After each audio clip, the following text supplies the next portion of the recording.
Greetings, friends. You are on the Ruslan Belov channel, and today we will take a detailed look at the situation in Ukraine as of October 13th, 2025.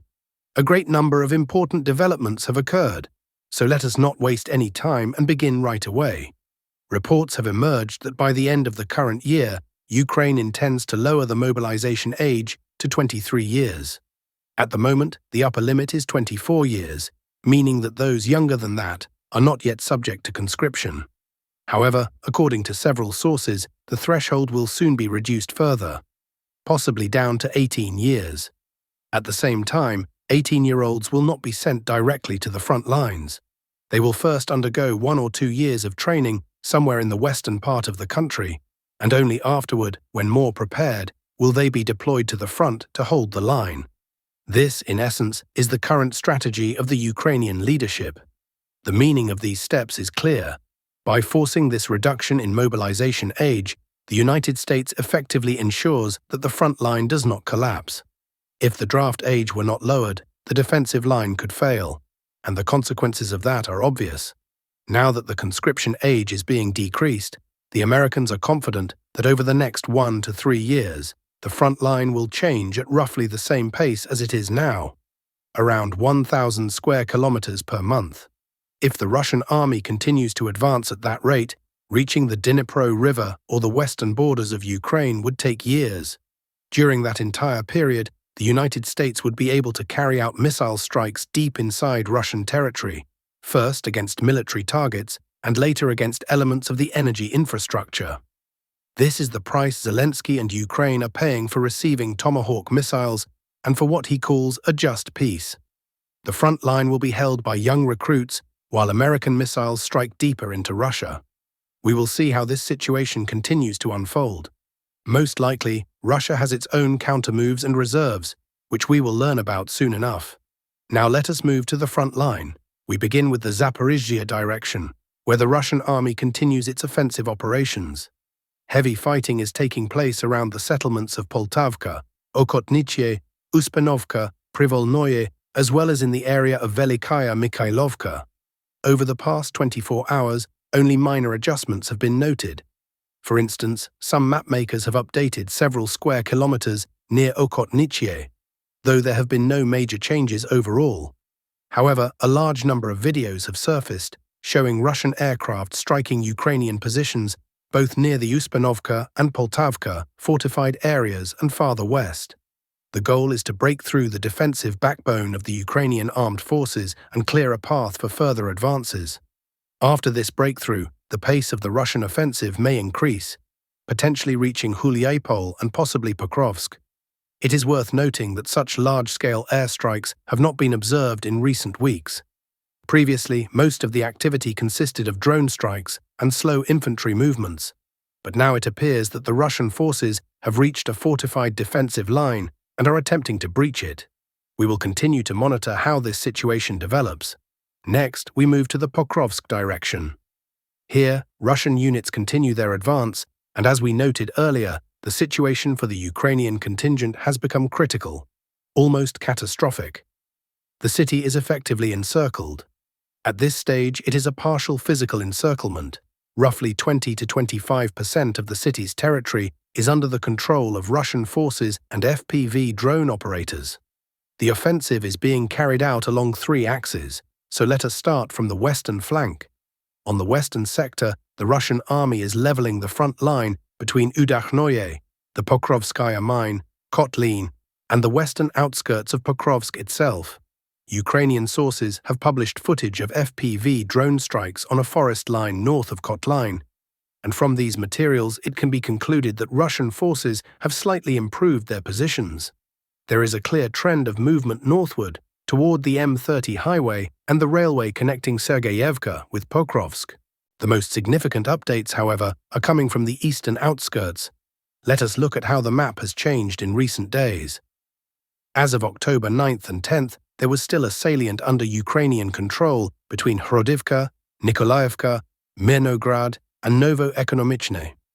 It was around that time that the assault began, and already by October 11th, reports appeared that Russian troops had broken through Ukrainian defenses in Kazatskoye and cleared several fortified positions in that area. By October 12th, the first verified geolocations emerged. Ukrainian sources themselves published footage filmed in the settlement of Balagan, showing FPV drones striking Russian assault troops attempting to establish positions there. And today, on October 13th, the Russian Ministry of Defense officially announced that Russian forces had taken control of the settlement of Moskovskoye and continued advancing westward. The reports also mentioned Kazatskoye, referring to the same location, though under a different name. In addition, Russian troops have reached the eastern outskirts of the city of Dimitrov, also known as Mirnograd. It appears that the Russian army is now consolidating its positions in the southern part of Mirnograd, around the Dimitrov mine and the city's central stronghold. This represents a significant advance. Russian troops have entered the urban area. Based on the current configuration of the front, it is likely that in the coming weeks, probably through October and November, the Russian army will focus on clearing the southern part of the city and tightening the encirclement around the central, northern, and eastern districts of Mirnograd. The situation for Ukrainian forces here is extremely difficult. Additional pressure is being applied from the north, as the Russian army is advancing in the area of Rodinskoye. Ukrainian sources are publishing footage of FPV drone strikes on Russian positions in this sector, but according to the latest reports, Russian units have managed to break through the defenses and cut the T-0515 highway. This is a strategic success. The Ukrainian grouping here is not only encircled, but effectively divided into several isolated pockets, each of which the Russian army can eliminate separately. The situation for the Ukrainian armed forces in this area is becoming critical, while for the Russian army, new opportunities for further offensive action are opening up. Now we move on to the breakthrough zone. At this point, a rather curious and ambiguous story is unfolding, one that could even be called a minor scandal. Over the past several days, we have repeatedly noted that the Russian army has been actively advancing in this area, and based on published objective control footage, we made corresponding updates on the maps. Russian units were confidently moving toward Vladimirovka, Sharkov, Novosharkov, Volnoye, and a number of other settlements. Everything suggested that the initiative was steadily shifting to the Russian armed forces. However, today, quite unexpectedly, pro-Ukrainian cartographic sources published large-scale revisions, and all of them in favor of the Ukrainian army. These updates concern the areas of Zaporizhia, Novosharkov, and Volnoye, meaning a fairly large section of territory was suddenly labeled as being under Ukrainian control. It is unclear what these conclusions are based on, perhaps on dubious video materials or unverified claims. But the most interesting part began immediately after publication. Numerous other Ukrainian sources quickly declared that all of this was false, that no counteroffensive near Dobropilya was taking place. It is quite possible that these publications are purely propagandistic in nature, intended to stabilize the situation, at least in the media sphere. There is also reason to believe that the Ukrainian General Staff, possibly under the direction of General Syrsky himself, ordered cartographic services to stop showing Ukrainian retreats and to freeze the front line visually. For this reason, we have decided not to rush with conclusions or map adjustments.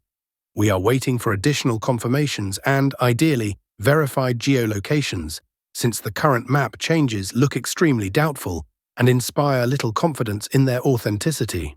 Next, we move to the Constantinovka direction, where the Russian army continues its steady, methodical advance in the areas of Pleshcheyevka and Ivanopoliye. The fighting here remains intense. The Ukrainian side is constantly transferring fresh reserves into the city of Constantinovka, trying to prevent a breakthrough of its defensive line. The Russian forces, meanwhile, are advancing with caution, relying mainly on aviation, artillery, and unmanned systems. Now we turn to the Civk sector of the front. Here, as before, heavy battles continue. Russian units are actively employing drones, creating an almost continuous zone of control stretching from the settlement of Yarovaya through Drobyshevo and Liman all the way to Civk. Dozens of FPV drone operators are active, carrying out hundreds, if not thousands, of sorties every day. Strikes are constantly delivered against any military equipment attempting to reach the front line. The situation for the Ukrainian armed forces is becoming increasingly difficult. although no visible changes on the map have been recorded over the past 24 hours. Nevertheless, interesting reports have surfaced today. According to several sources, Russian forces have managed to move beyond the settlement of Zareknoye and are now engaged in battles for the forested area located to the west. It is also reported that Russian reconnaissance and sabotage groups have bypassed the settlement of Drobyshevo from the east and have entrenched themselves on the northwestern approaches to the city of Liman.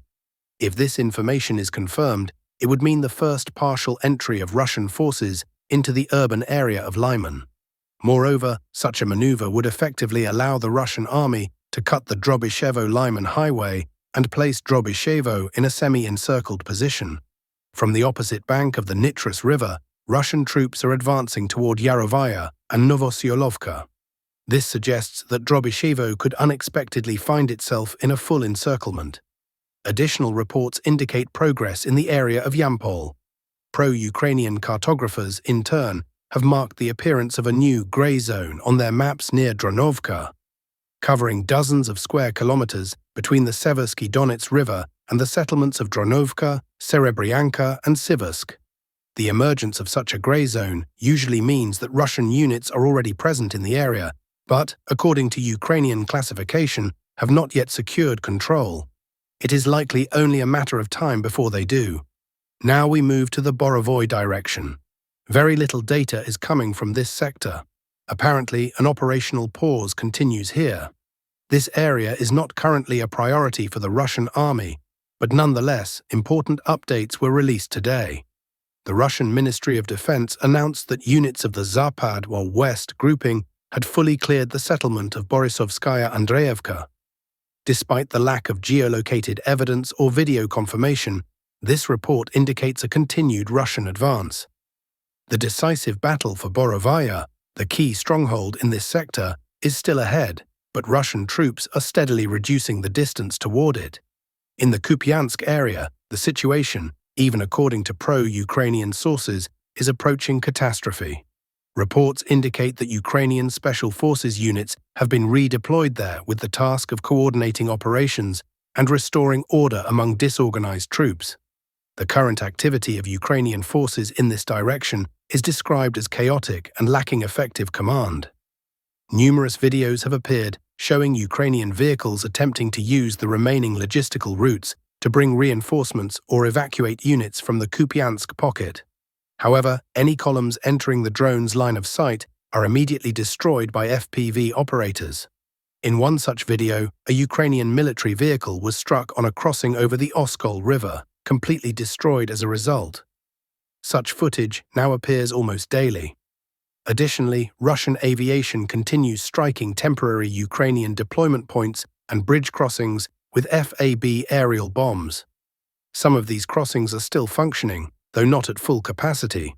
Sources report that in the near future, Ukrainian forces will likely have to abandon Kupyansk, retreating first southward toward Kupyansk-Uzlovoy, and then farther west in the direction of Chuguyev.